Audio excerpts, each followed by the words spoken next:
Mrs. McKelvy back again with another wonderful story to share with you. This is another one of our series that we're reading this week to be able to choose a chapter book to start at the beginning of next week. So we've heard 2 stories so far, and tonight's story is an excerpt from the book called 5 Children and It. And it's a story about 5 children who have moved with their family from London out to the country, and something very mysterious that they find. And you may notice that today I'm not reading out of a book.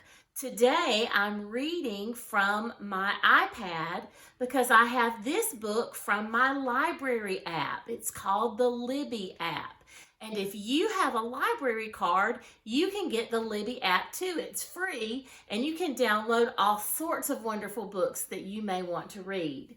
But this is a part of 5 Children and It by the author Frank Nesbitt. Father had to go away suddenly on business, and Mother had gone away to stay with Granny, who was not very well.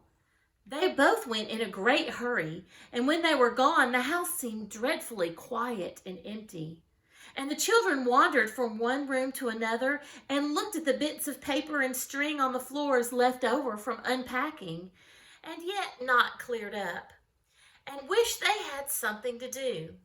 It was Cyril who said, "I say, let's take our spades and go dig in the gravel pits.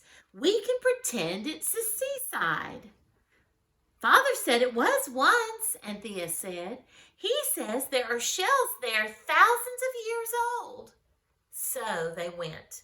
Of course, they had been to the edge of the gravel pit and looked over, but they had not gone down into it for fear Father should say they mustn't play there. And the same with the chalk quarry. The gravel pit is not really dangerous if you don't try to climb down the edges, but go the slow, safe way round by the road, as if you were a cart. Each of the children carried his own spade and took in turns to carry the lamb. He was the baby, and they called him that because "bah" was the first thing he ever said. They called Anthea Panther, which seems silly when you read it, but when you say it, it sounds a little bit like her name. The gravel pit is very large and wide, with grass growing round the edges at the top and dry, stringy wildflowers, purple and yellow. It's like a giant's hand-washing basin, and there are mounds of gravel and holes in the side of the basin where gravel has been taken out. And high up in the steep sides, there are little holes that are the little front doors of the little sand martins' houses. The children built a castle, of course, but castle building is rather poor fun when you have no hope of the swishing tide ever coming in to fill up the moat and wash away the drawbridge, and at the happy last to wet everybody up to the waist at least. Cyril wanted to dig out a cave to play smugglers in, but the others thought it might bury them alive. So it ended in all the spades going to work to dig a hole through the castle to Australia. These children, you see, believed that the world was round, and that on the other side, the little Australian boys and girls were really walking wrong way up, like flies on the ceiling, with their heads hanging down in the air. The children dug, and they dug, and they dug, and their hands got sandy and hot and red, and their faces got damp and shiny. Whoops. The lamb had tried to eat the sand, and had cried so hard when he found out that it was not, as he had supposed, brown sugar, and he was now tired out and lying asleep in a warm, fat bunch in the middle of the half-finished castle. This left his brothers and sisters free to work really hard, and the hole that was to come out in Australia soon grew so deep that Jane begged for the others to stop. "Suppose that the bottom of the hole gave way suddenly," she said, "and you tumbled out among the little Australians. All the sand would get in their eyes." "Yes," said Robert, "and they would hate us and throw stones at us and not let us see the kangaroos or possums or bluegums or emu brandbirds or anything." Cyril and Anthea knew that Australia was not quite as near as all that, but they agreed to stop using the spades and go on with just their hands. This was quite easy because the sand at the bottom of the hole was very soft and fine and dry, like sea sand, and there were little shells in it. "Fancy it having been wet sea here once, all sloppy and shiny," said Jane, "with fishes and conger eels and coral and mermaids. And the masts of ships and wrecked Spanish treasure. I wish we could find a gold doubloon or something," Cyril said. "How did the sea get carried away?" Robert asked. "Not in a pail, silly," said his brother. "Father said the earth got too hot underneath, like you do in bed sometimes. So it just hunched up its shoulders and the sea had to slip off, like the blankets do off us, and the shoulder was left sticking out and turned into dry land. Let's go look for shells. I think that little cave looks likely, and I see something sticking out there a bit, like a bit of a wrecked ship's anchor.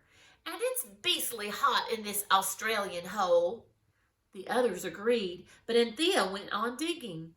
She always liked to finish a thing once she had started it, but she felt it would be a disgrace to leave that hole without getting all the way through to Australia. The cave was disappointing because there were no shells, and the wrecked ship's anchor turned out to be only the broken end of a pickaxe handle. And the cave party were just making up their minds that the sand makes you thirstier when it's not by the seaside, when someone had suggested going home for lemonade, when Anthea suddenly screamed, "Cyril, come here! Oh, come quick! It's alive! It'll get away! Quick!" They all hurried back. "It's a rat, I shouldn't wonder," said Robert. "Father said they infest the old places, and this must be perfectly old if the sea were here thousands of years ago." "Perhaps it is a snake," said Jane, shuddering. "Let's look," said Cyril, jumping into the hole. "I'm not afraid of snakes. I like them. If it is a snake, I'll tame it, and it will follow me everywhere, and I'll let it sleep around my neck at night." "No, you won't," said Robert firmly. He shared Cyril's bedroom. "But maybe we will if it's a rat." "Oh, don't be silly," said Anthea. "It's not a rat. It's much bigger. And it's not a snake. It's got feet. I saw them. And fur. No, not the spade. You'll hurt it. Dig with your hands." "And let it hurt me instead? That's so likely, isn't it?" said Cyril, seizing a spade. "Oh, don't," said Anthea. "Don't. It sounds silly, but it said something. It really and truly did." "What?" "It said, 'You let me alone.'" But Cyril merely observed that his sister must have gone off her nut, and he and Robert dug with the spades while Anthea sat on the edge of the hole, jumping up and down with hotness and anxiety. They dug carefully, and presently everyone could see that there really was something moving in the bottom of the Australia hole.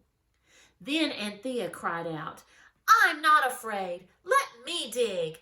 And she fell on her knees and began to scratch like a dog does when he has suddenly remembered where it was he buried his bone. "Oh, I felt fur," she cried, half laughing and half crying. "I did indeed, I did," when suddenly a dry, husky voice in the sand made them all jump back, and their hearts jumped nearly as fast as they did. "Let me alone," it said. And now everyone heard the voice and looked at the others to see if they had too. "But we want to see you," said Robert bravely.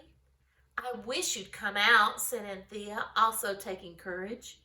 "Oh, well, if that's your wish," the voice said, and the sand stirred and spun and scattered, and something brown and furry and fat came rolling out of the hole, and the sand fell off it, and it sat there, yawning and rubbing the ends of its eyes with its hands. "I believe I must have dropped asleep," it said, stretching itself. The children stood around the hole in a ring, looking at the creature they had found. It was worth looking at. Its eyes were on long horns like a snail's eyes, and it could move them in and out like telescopes. It had ears like a bat's ears, and its tubby body was shaped like a spider's and covered with thick, soft fur. Its legs and arms were furry too, and it had hands and feet like a monkey's. "What on earth is it?" Jane said. "Shall we take it home?" The thing turned its long eyes to look at her and said, "Does she always talk nonsense, or is it only the rubbish in her head that makes her silly?" It looked scornfully at Jane's hat as it spoke. "She doesn't mean to be silly," Anthea said gently. None of us do, whatever you may think. Don't be frightened. We don't want to hurt you, you know." "Hurt me?" it said. "Me frightened? Upon my word. Why, you talk as if I were nobody in particular." "All its fur stood out like a cat's when it is going to fight." "Well," said Anthea, still kindly, "perhaps if we knew who you are in particular, we could think of something to say that wouldn't make you cross. Everything we've said so far seems to have. Who are you? And don't get angry, because really we don't know." "You don't know?" it said. "Well, I knew the world had changed, but well, really, do you mean to tell me you seriously don't know what a sawmeat is when you see one?" "A Samiad? That's Greek to me." "It is to everyone," said the creature sharply. "Well, in plain English then, a sand fairy. Don't you know a sand fairy when you see one?" It looked so grieved and hurt that Jane hastened to say, "Oh, of course, I see you are now. It's quite plain now that one comes to look at you." "You came to look at me several sentences ago," it said crossly, beginning to curl up again in the sand. "Oh, don't go away again. Do talk some more," Robert cried. "I didn't know you were a sand fairy, but I knew directly that I saw you that you were the most wonderfulest thing I'd ever seen." The sand fairy seemed a shade less disagreeable after this. "It isn't talking I mind," it said, "as long as you're reasonably civil. But I'm not going to make polite conversation for you. If you talk nicely to me, perhaps I'll answer you, and perhaps I won't. Now, say something." Of course, no one could think of anything to say, but at last Robert thought of, "How long have you lived here?" he said. "Oh, ages, several thousand years," replied the Sawmead. "Tell us all about it, do." "It's all in books." "You aren't," said Jane. "Oh, tell us everything you can about yourself. We don't know anything about you, and you are so nice." The sand fairy smoothed his long, rat-like whiskers and smiled between them. "Do please tell," said the children all together. "It's wonderful how quickly you get used to things, even the most astonishing. 5 minutes before, the children had no more idea than you that there was such a thing as a sand fairy in the world, and now they were talking to it as though they had known it all their lives."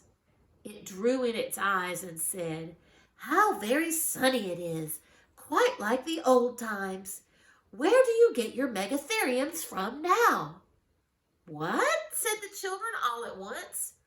It's very difficult to always remember that "what" is not polite, especially in moments of surprise or agitation.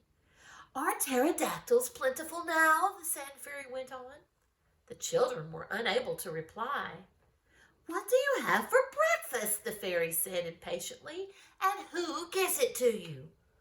"Eggs and bacon, bread and milk, and porridge and things. Mother gives it to us." "What are what's-its-names and what do you call them? And does anyone have them for breakfast?" "Why, almost everyone had pterodactyl for breakfast in my time. Pterodactyls were something like crocodiles and something like birds. I believe they were very good grilled. You see, it was like this. There were heaps and heaps of sand fairies then, and in the morning early you went out and hunted for them. And when you found one, it gave you your wish. People used to send their little boys down to the seashore early in the morning before breakfast to get the day's wishes. And very often the eldest boy in the family would be told to wish for a megatherium, ready jointed for cooking. It was as big as an elephant, you see, so there was a good deal of meat on it. And if they wanted fish, the ichthyosaurus was asked for.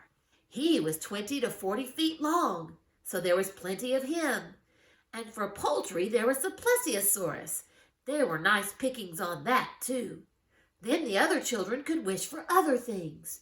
But when people had dinner parties, it was nearly always megatheriums and ichthyosaurus, because his fins were a great delicacy and his tail made nice soup.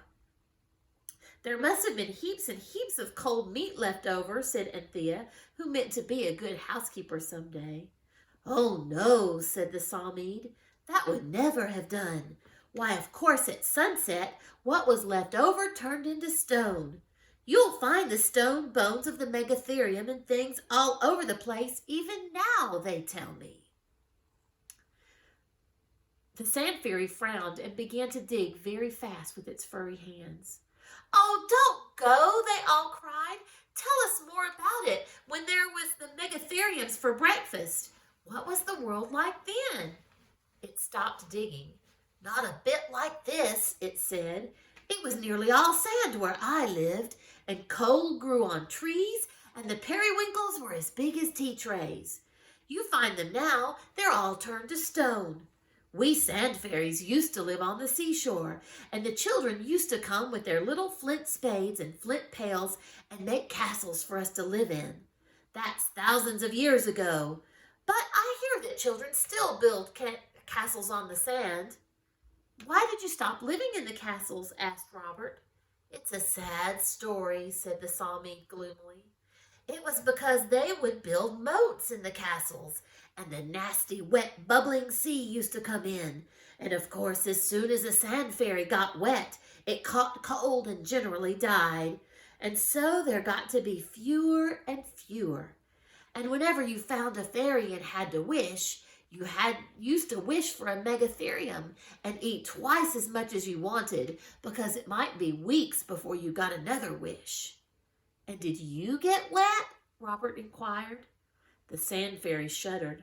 Only once, it said. The end of the 12th hair on my top left whisker. I can still feel the place in damp weather. It was only once, but it was quite enough for me. I went away as soon as the sun had dried my poor dear whisker. I scurried away to the back of the beach and dug myself a house deep in the warm, dry sand. And there I've been ever since.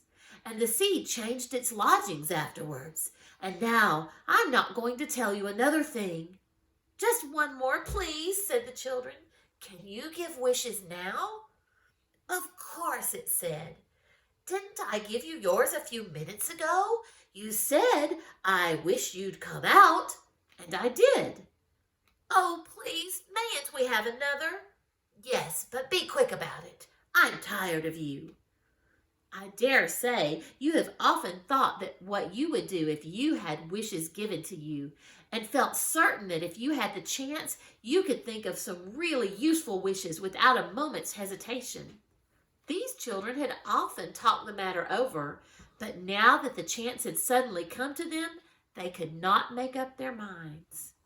And that's where we're going to stop.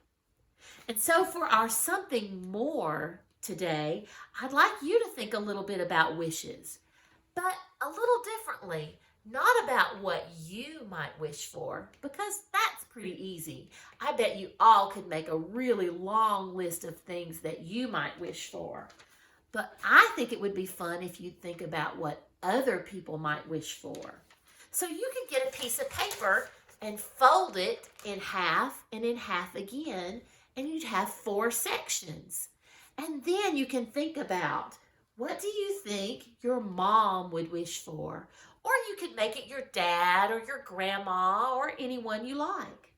And then in the next space, you could think about what your dog or your cat or your fish or your hamster, what they might wish for.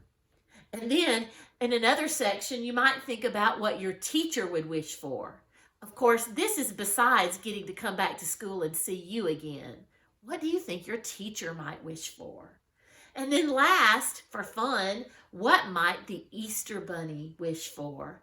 Or you could choose Santa Claus or the Tooth Fairy or some other fun character. So why don't you think about what all these different people and things might wish for? You could draw a picture for each one, or you could make a list of more than one thing. Well, I hope you have a good time thinking about wishes. I'll see you next time. Bye-bye.